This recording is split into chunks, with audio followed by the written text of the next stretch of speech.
எல்ல வெள்ளவாய பேருந்து விபத்தில் உயிரிழந்த அனைவரினதும் இறுதிக்கிரியைகள் இன்று முன்னெடுக்கப்பட உள்ளன. எல்ல பேருந்து விபத்தில் 15 பேர் உயிரிழந்துள்ளதுடன் 18 பேர் காயமடைந்திருந்தனர். காயமடைந்த அனைவரும் தொடர்ந்தும் சிகிச்சை பெற்று வருவதாக தெரிவிக்கப்பட்டுள்ளது.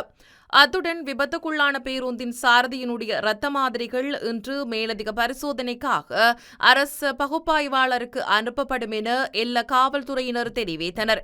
குறித்த பேருந்தை செலுத்தும் போது அதன் சாரதி போதைப்பொருள் அல்லது மதுபானம் பயன்படுத்தியிருந்தாரா என்பதை அறிய அவரது இரத்த மாதிரிகள் மேலதிக பரிசோதனைக்காக அரசு ரசாயன பகுப்பாய்வாளருக்கு சமர்ப்பிக்கப்படும் என்று எல்ல காவல் நிலைய அதிகாரி ஒருவர் தெரிவித்தார்.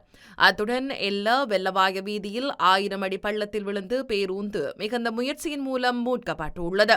பேருந்தின் சிதைவுகள் எல்ல காவல் நிலையத்திற்கு கொண்டு செல்லப்பட்டன. இதனிடையே பேருந்தின் பாகங்கள் நாளை அரசு ரசாயன பகுப்பாய்வாளர் திணைக்களத்திற்கு அனுப்பப்பட உள்ளன.